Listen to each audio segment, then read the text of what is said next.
Mesdames et messieurs, bonjour. Je vais répondre en cette matinée à Agatha qui m'a,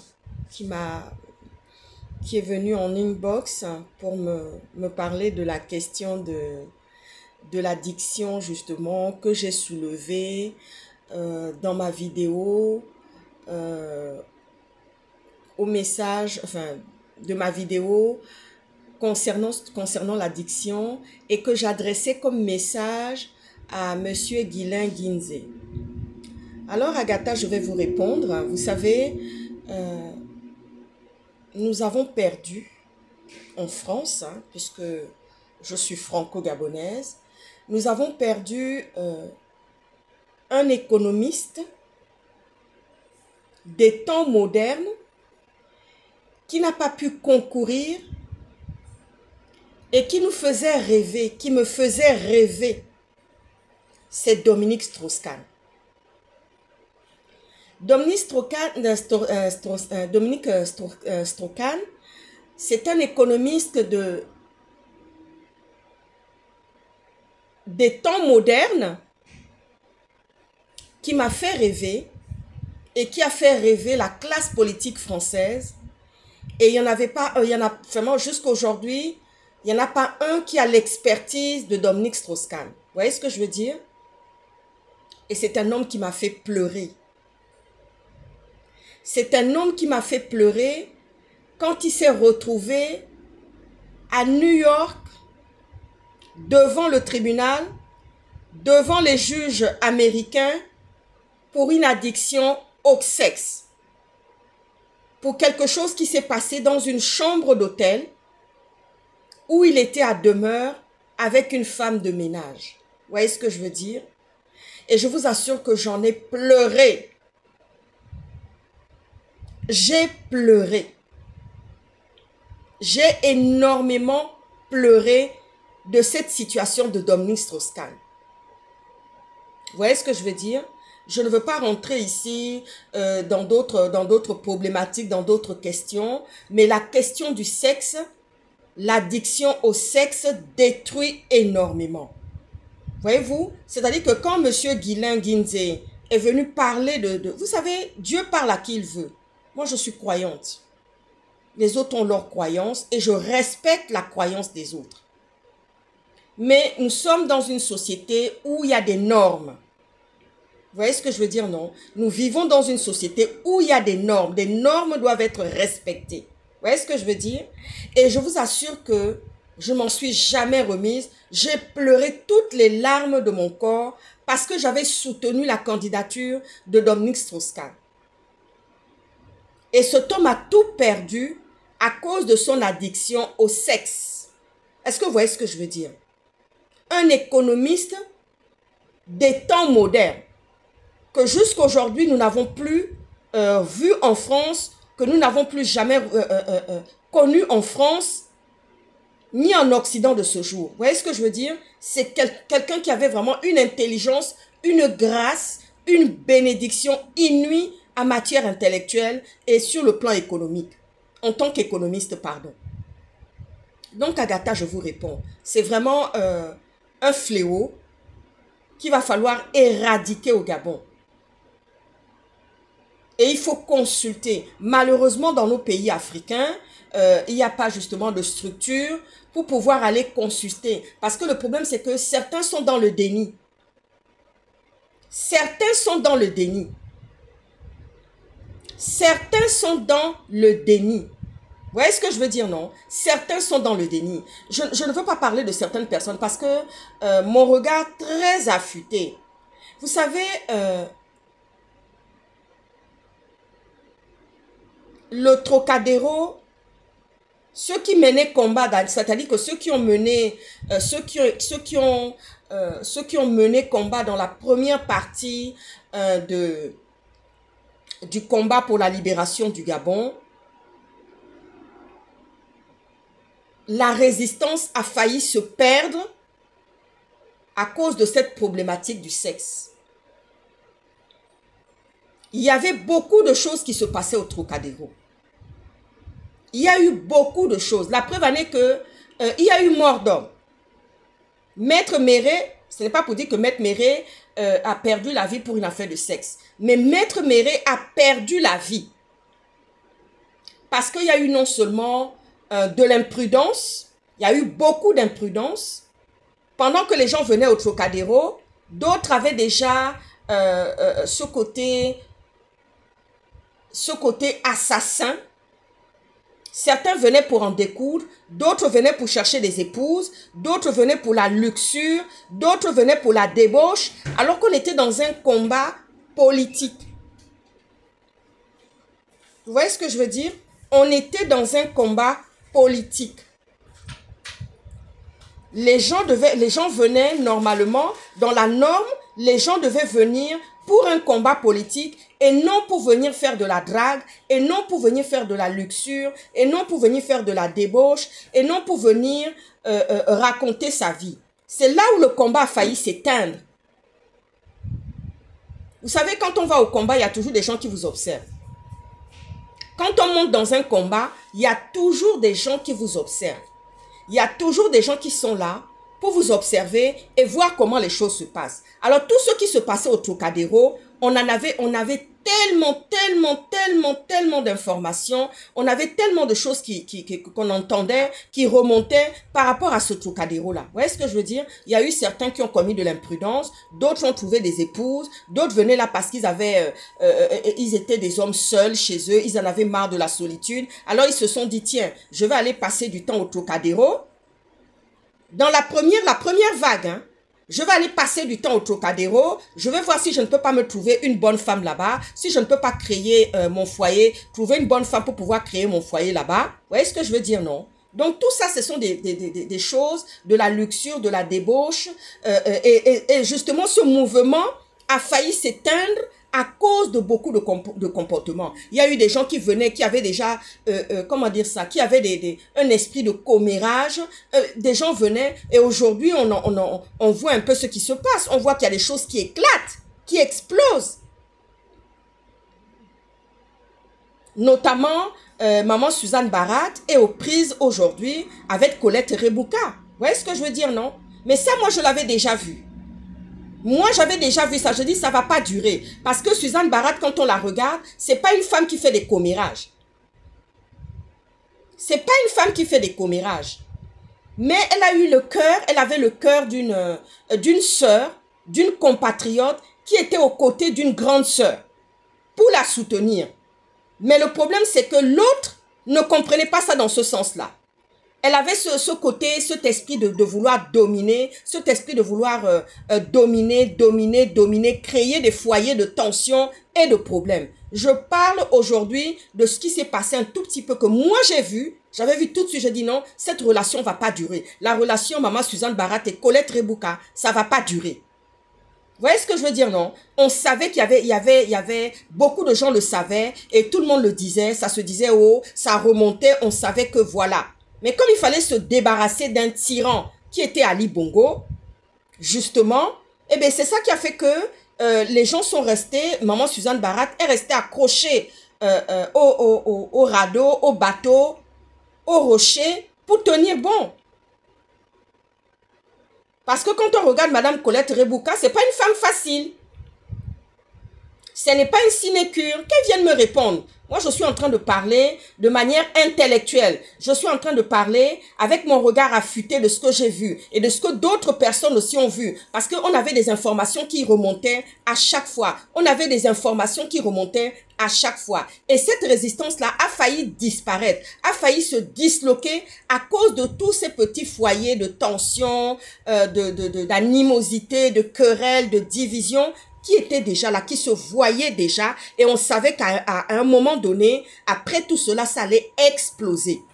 Mais un homme politique, franchement, je veux vous dire, un homme politique qui a de l'addiction au sexe ne durera pas sur le temps.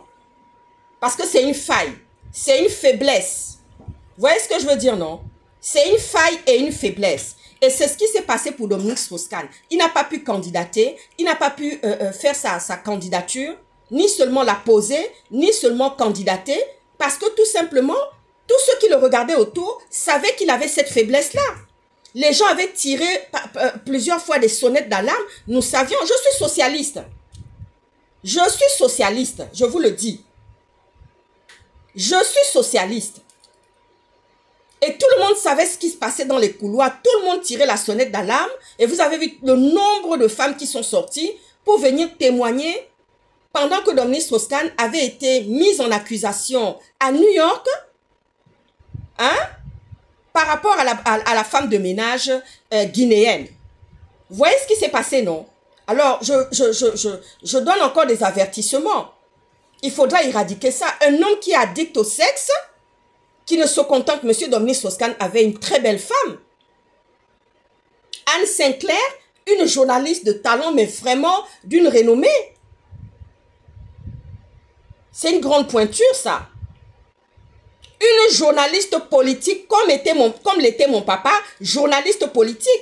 Vous savez, quand je vais quelque part, on me dit, oui, la fille de Pierre, la fille de Pierre, la fille de Pierre, la fille de Pierre, je descends de... Quand j'ai envie un peu de me balader en villégiature, dans Bordeaux, je décide de ne pas partir avec la voiture, mon chauffeur, je descends d'un moyen de transport, j'entends seulement mots clairs. Et je me retourne, je dis, mais je ne vous connais pas. On me fait la révérence. Ah, je te suis, tu es la fille de Pierre. Ouh là là, je connaissais ton papa, mais tu ne me connais pas. Plein de choses comme ça. Ouh là là, ton papa est un journaliste talentueux, un journaliste politique et tout. Vous voyez ce que je veux dire, non? Voilà, chacun doit construire son histoire. Nous avons tous un vécu et une histoire. Mais nous devons chacun construire, marquer son temps et être dans le train de l'histoire. Vous voyez ce que je suis en train de dire? Donc, je venais te répondre, Agatha, concernant cette addiction du sexe. J'ai pris l'exemple de Dominique Strauss-Kahn. J'en ai pleuré. Il y avait une réunion de crise chez moi. Pendant que les choses étaient en train de se passer, j'étais là avec le papa de mes enfants qui est avocat. Nous avions discuté. Bon, c'est quelqu'un qui n'est pas... Vous savez, les avocats, ce n'est pas des gens qui s'expriment beaucoup. Mais le peu qu'il a pu dire, j'ai compris. Lui, il était sur le terrain, le terrain judiciaire, le terrain... juridique, avec son regard affûté de professionnel, il voyait déjà et ce qui allait déjà en sortir de tout ça et qu'est-ce qui allait déjà se passer. Et on savait déjà qu'il n'allait pas candidater. Vous voyez ce que je veux dire, non? Il y a des gens qui prennent beaucoup de risques à cause des histoires de femmes et qui sont même prêtes à perdre justement ce que Dieu leur a donné de meilleur, de très beau à cause des histoires de femmes. Vous voyez ce que je veux dire, non? Alors, il vaut mieux se contenter. Quand on a un avenir, un destin, un grand destin, il vaut mieux se contenir, se dire, ok, je choisis de réussir, je ne choisis pas d'être dans le ridicule, dans la confusion et la honte. Cette vidéo que je vais poster là, ça va me donner raison demain. Ça me donnera raison. Parce que quand quelqu'un va tomber pour une affaire de sexe, c'est ce qui a fait que le Trocadéro, parce qu'on recevait tellement d'informations, on avait des informations qui remontaient comme ça, et on voyait, je regardais ça, je dis, mon Dieu. Combien de fois je ne suis pas venue à Paris, et j'étais là à distance, je regardais tout ça, je dis, ouais. Je regardais tout ça, j'avais une vue comme ça, une vue comme ça, une vue plongeante sur le Trocadéro. Certains se sont mariés, ils sont dans le mariage aujourd'hui. D'autres ont fait la luxure, d'autres ont fait des ceci et cela. Alors ça a failli éclater, mais Ali Bongo savait ça. Ali Bongo savait ça. Parce qu'il y avait des gens qu'on envoyait depuis le Gabon, les services de renseignement gabonais venaient regarder tout ça. On savait qui était qui. On connaissait les faiblesses des uns et des autres. On connaissait les faiblesses des uns et des autres. Et aujourd'hui, nous voilà encore dans le même combat et nous avons un homme du renseignement au pouvoir. Il sait qui est qui. Dans la réalité, hein, pas dans la fausseté, pas dans les choses fabriquées ou inventées. Il sait qui est qui réellement, mesdames et messieurs. Donc, Agatha, je vous ai répondu sur cette question de l'addiction du sexe, des motels, de l'alcool, de l'ivrognerie. C'est quelque chose qu'on doit éradiquer. Moi, j'avais reçu un coup de fil. Je me souviens que quand j'ai commencé à parler des militaires, de l'ivrognerie des militaires, des cantines de militaires, j'ai reçu un coup de fil de quelqu'un de très important et qui travaille avec le président actuelle du Gabon. J'ai reçu un coup de fil où on m'a dit, comment dire ça? On m'a félicité de cette vidéo que j'avais sortie par rapport aux militaires, par rapport aux cantines, par rapport à l'alcoolisme, par rapport à l'addiction à l'alcool et tout ça. Et au sexe aussi. J'ai reçu un coup de fil où on m'a félicité, où on m'a dit bravo. C'était presque si on ne me demandait pas de venir travailler avec eux. Vous voyez ce que je veux dire, non? Je vais m'arrêter là. Je vais m'arrêter là. Tu as une femme, contente-toi de cette femme. Ne regarde pas de gauche à droite parce que c'est ton destin et ton avenir. Parce qu'au travers de ça, on peut te poser un piège et un guet-apens. Vous voyez ce que je veux dire, non? Voilà. Donc, Agatha, je vous ai répondu. Je vous ai parlé d'Omnis Strauss-Kahn. Je suis socialiste moi-même. Donc, je connais la situation. Nous en avons énormément souffert. J'ai pleuré, j'ai pleuré, j'ai pleuré, j'ai pleuré. Et il n'y en a pas comme ça d'économistes de temps moderne qui connaît les dossiers, qui a une intelligence, mais vraiment, vraiment. Et on attendait d'Omnis Strauss-Kahn parce qu'on savait qu'il allait faire quelque chose de grand pour le pays. Malheureusement, la question du sexe est venue tout détruire. Voyez-vous, la question du sexe est venue tout détruire. Et je vais vous répondre aussi, Agatha me poser une question. Mais vous savez, je ne peux pas tout dire ici. J'ai une histoire. Je n'ai pas pu rentrer au Gabon. Ça fait partie des choses pour lesquelles je n'étais pas chahutée ni caillassée, hein, pas du tout. Même quand je vivais au Gabon, je n'ai pas connu des dragues lourdins de quiconque. Non, ça, je ne veux pas mentir. Pas du tout. Les gens craignaient énormément le fait que je sois la fille de Pierre Mauclerc. Donc, je n'avais pas ça. Je n'ai pas connu ça. Mais les choses ont tellement évolué et changé. Vous voyez ce que je veux dire? Que je ne me risquerais pas à aller me jeter comme ça au Gabon. Même si demain les choses changeaient, je ne prendrais pas ma valise comme ça. En plus, je suis maman. Parce que vous savez, je vais vous dire quelque chose. C'est un métier être maman. Il n'y a qu'en Afrique, ma mère me disait ça. Ma mère me disait toujours que tu feras la différence, tu verras tout de suite la différence entre être maman en Afrique et être maman en Occident. Et c'est vrai.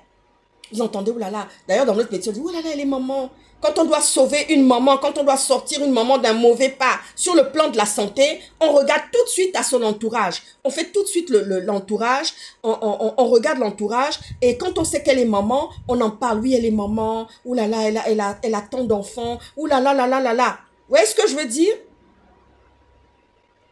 Parce qu'on n'a qu'une seule maman. Moi, quand je suis devenue maman pour la première fois, j'ai vu ça. J'ai vu le regard qu'on a posé sur moi. Et le regard qu'on pose sur moi. Ouh là là, tu es maman. Ah oui, quand on est maman, c'est une bénédiction en Occident. C'est une grande bénédiction, c'est une grâce. Ça n'a rien à voir au Gabon ou en Afrique. Être maman en Afrique, mais on te prend pour que dalle. D'ailleurs, on regarde même pas ça.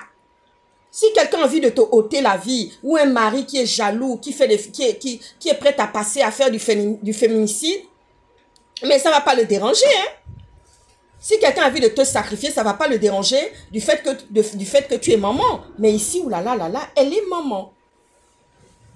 Elle est maman. Et le regard d'être maman, c'est très beau en Occident. C'est très, très beau. On est considéré. On est respecté parce qu'on est maman. Parce qu'on a donné la vie. Vous voyez ce que je veux dire? Non, c'est un métier, c'est pas rien. Donner la vie, ce n'est pas rien. Et moi, je dis toujours aux hommes gabonais que quand vous montez une femme là, l'endroit où tu montes une femme là, c'est le même endroit où tu es sorti aussi depuis le ventre de ta mère.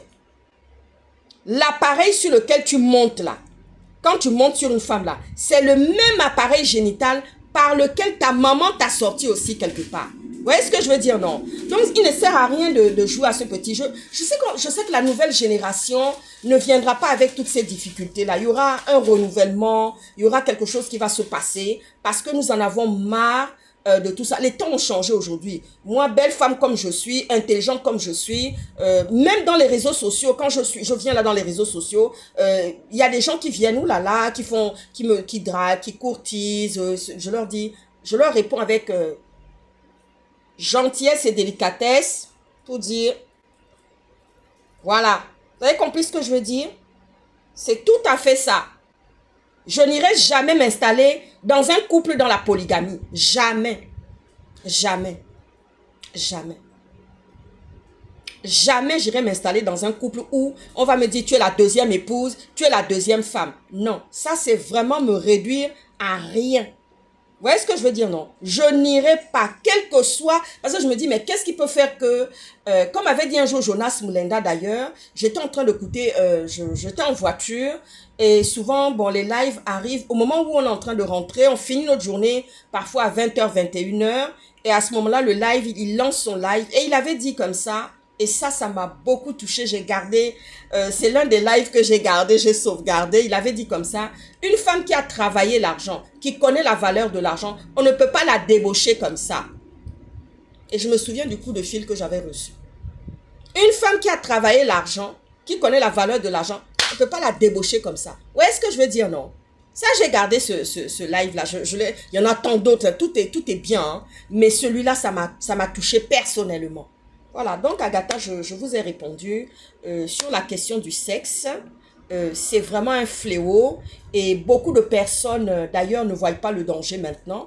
Mais plus tard, ça peut leur poser un problème et ils peuvent y perdre justement un avenir pour la question du sexe. Vous voyez ce que je veux dire, non? Voilà, donc je n'ai rien à dire d'autre. Et c'est en privé que je donnerai des conseils à certaines personnes qui sont justement regardées avec la loupe sur la question du sexe. Je vous souhaite une très bonne journée. À ciao, ciao. Bye.